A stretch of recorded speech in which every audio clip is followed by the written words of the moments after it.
what was the Cato Street Conspiracy? The Cato Street Conspiracy was an abortive attempt to assassinate the British cabinet while they were meeting for dinner at Lord Harrowby's house in Grosvenor Square. It was a time of great popular unrest. There'd been the events at Peterloo in Manchester only a few months before. Peaceful parliamentary reform meeting had been broken up with military force, leading to hundreds of people being injured and a number of fatalities. And there was a real mood of uncertainty around. And in London there were groups of radicals who were meeting and wanted to take revenge. And they thought about different ways of taking that revenge, whether to pick off individual cabinet ministers and assassinate them, or to try and attack them en masse. What happened was, on the 22nd of February 1820, an advertisement appeared in the newspapers advertising the cabinet meeting at Lord Harrowby's house, and this really brought matters to a head. So the plotters met together on the evening of the 23rd, when the dinner was to take place, at a stable with a hayloft above it in Cato Street, which is off the Edgware Road in London. Unbeknownst to them, the advertisement had been placed by the government, who wanted to bring the plot to a head. They knew that there were conspiracies afoot, they knew there were people planning mischief, and they actually got an informer in the midst. His name was George Edwards, and it was George Edwards who brought the attention of the conspirators to the newspaper advertisement.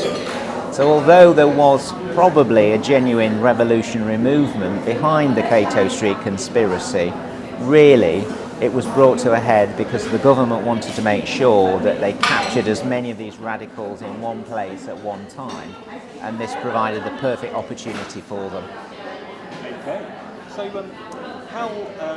how well organised and well resourced were these radicals, and were they sort of a viable political position? It's quite difficult because a lot of the evidence we rely on to know whether the radicals were really well organised comes from police informers or spies, which often could be tainted evidence because they've got a self-interest in informing on these people, or it came from testimony that was taken after the event was uncovered.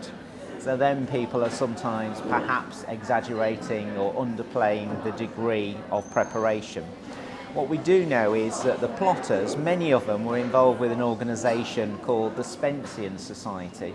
And the Spencean Society supported the views of Thomas Spence, who campaigned for the nationalisation of land. So basically, private property would be abolished, it would be a form of social revolution, and there would be a redistribution on more equitable terms of property.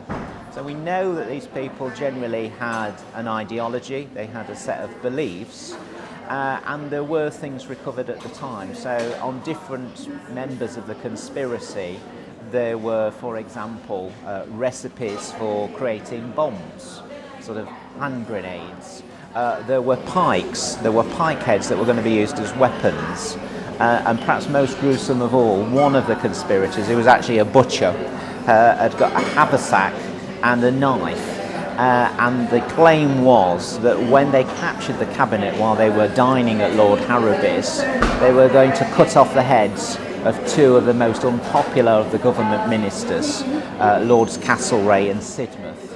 So I think you can interpret the evidence in different ways. I think, there's still a certain amount of qualification over how well organised they are, but these people certainly did mean business if the evidence of what was found on them after the event is anything to go by. And what became of those who were organising the plot? It was very interesting because on the evening itself they relied on gathering. They had a set of Bow Street runners who gathered at a public house near the stable and hayloft, and they had a magistrate with them because everything had to be legally done and above board, and they were poised to move. They'd planned to have a troop of cavalry also in support of them, coming from Portman Street Barracks.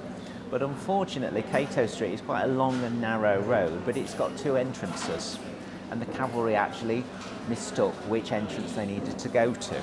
So they arrived late and they went to the wrong entrance. So the Bow Street runners were waiting for them and waiting to go. And the magistrate finally said, "You've got to go in because we've got to capture these people." So they went in on their own as a group of runners. They met some stout resistance. It's quite a small building. It still exists. It's been converted, but it's a small building. But they made their way up into the hayloft.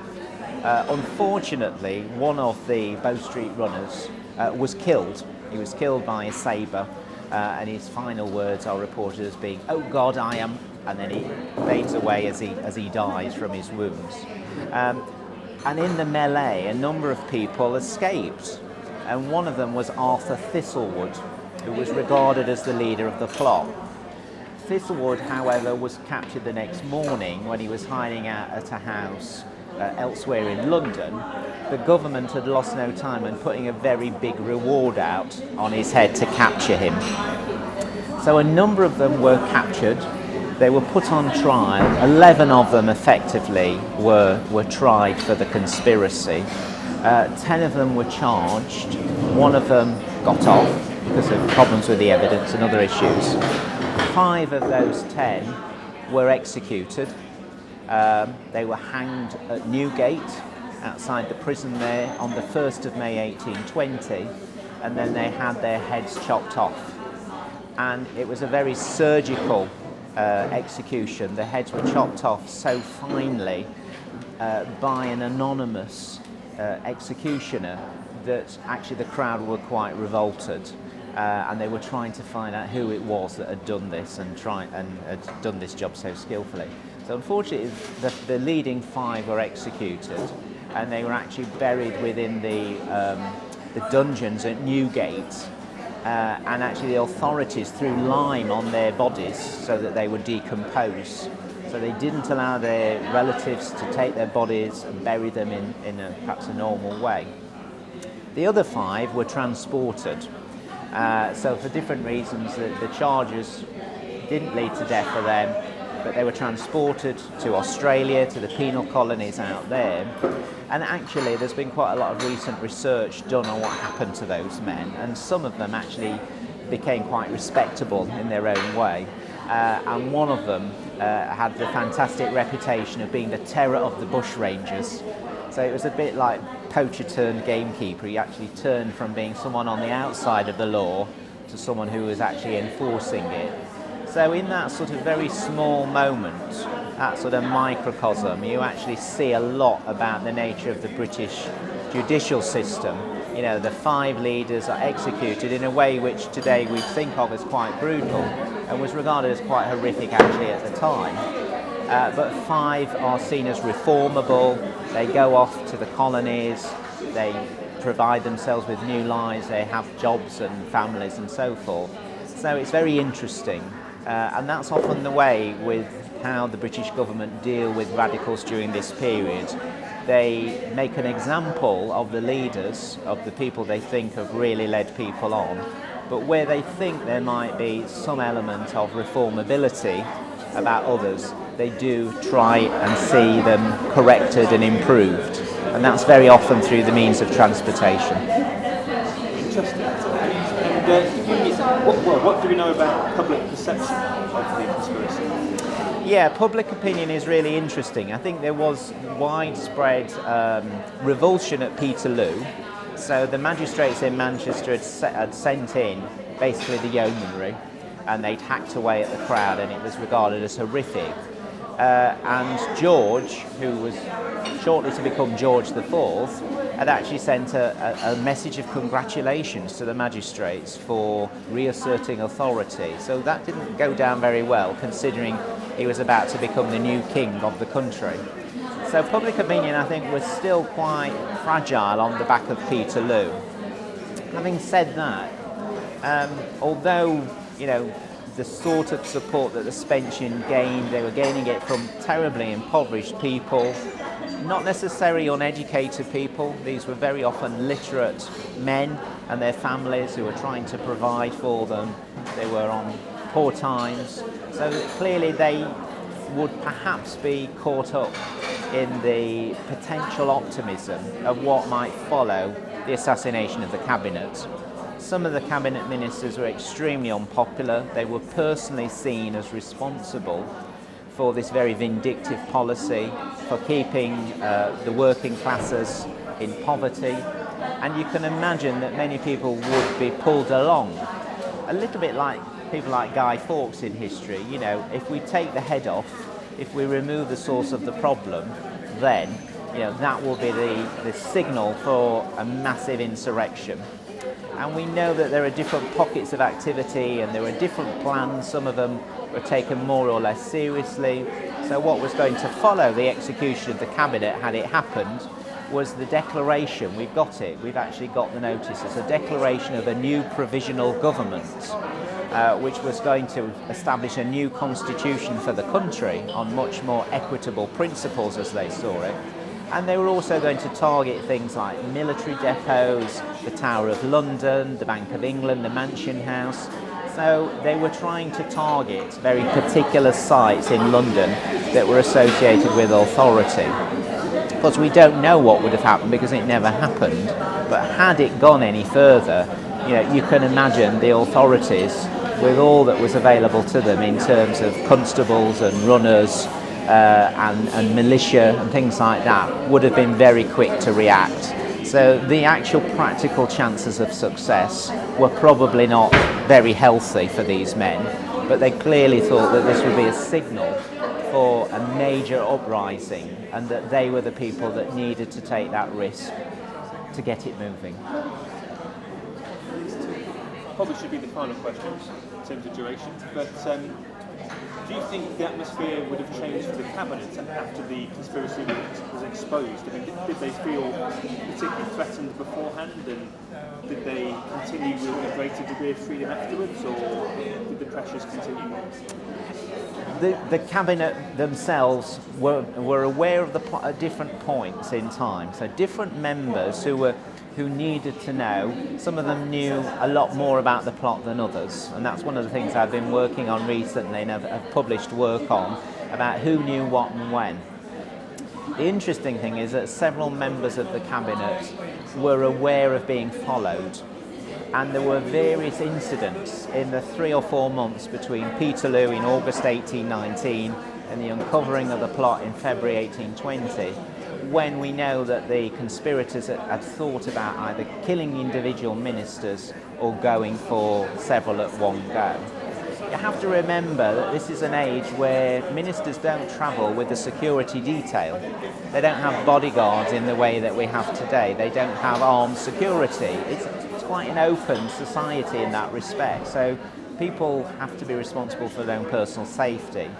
And it was telling that people like Lord Sidmouth and Lord Castlereagh, who were the two men who the conspirators might have decapitated had they got their hands on them, were travelling around with pistols because they were aware there was this mood of being slightly angry, being slightly tumultuous.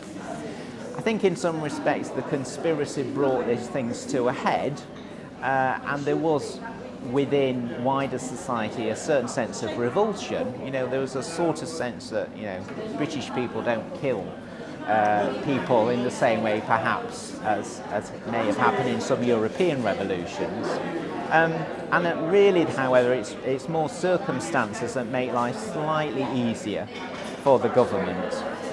After the Cato Street Conspiracy, it's not necessarily that radicalism dies. In fact, there are some major uprisings during 1820, including in Scotland. But there's not quite that same sense of urgency to them. And as the economy starts to pick up, that starts to help popular sentiment towards the government. And the government also gets sidetracked into the issue of George IV, the new king, trying to divorce Queen Caroline. So many of these radical ideas and this radical concern with changing government sort of becomes more constitutional. It goes through support for the case of the Queen. So the Whig Party, who are in opposition, gather a lot of popular support for the Queen's cause. So there are other mechanisms that I think people start to see. It might be that the failure of the divorce case against Queen Caroline will lead to a change of government. In the event it didn't, but of course people at the time didn't know that. So in some respects I think some more widespread feeling actually attached itself to the Queen's cause rather than to more insurrectionary radical plots. Could I ask you one more bonus question? Please do. I'm not sure whether you know this off the top of your head, but what would be the most murderous plots before and after? I'm just trying to think of how significant is this in the context. Yes, that's very good actually. I think the issue is probably, I suppose the famous one is Guy Fawkes, because that was, Parliament. There had been recent-ish attempts to assassinate the monarch. So there again, the monarch, although they have a bit more security, they're still fairly open, and that goes with their belief that they should be seen as a monarch, they should be out there. So there had been attempts. There was one by a woman called Margaret Nicholson in 1786 to kill George III. There had been the famous attack on the King's Coach in 1795. There had been an attack on Prince Regent's coach in 1817. They're not quite so murderous in the sense of, horrible and diabolical as the Cato Street Conspiracy was called. I mean, it's very noticeable. They call it diabolical, But there'd certainly been threats, and it's not that they're unusual, but they do stand out because a lot of radicals say it's anathema to them. If we're going to accomplish change, we have to do it by constitutional means or by means where the bloodshed is kept to a minimum. So actually it's fairly unusual, and I think that's probably why the Cato Street Conspiracy does stand out. I think it is colourful, it's interesting, it's got, perhaps romanticism's the wrong word, but it's got a certain aura about it. These guys, and they were all men, they may have been encouraged by their women in the family, but they were men meeting there to conspire. But, meeting in the stable, in the hayloft, and plotting and all that. So there's a certain drama about it. And of course that works for both sides. It works subsequently for radicals saying these guys were martyrs to the cause. It also works for the government saying beware of dark alleyways and groups of men perhaps inspired by drink or radical ideas, because you don't know what they're going to get up to. So both sides in different ways can use the legacy of the conspiracy, even though it failed, to advance their own cause.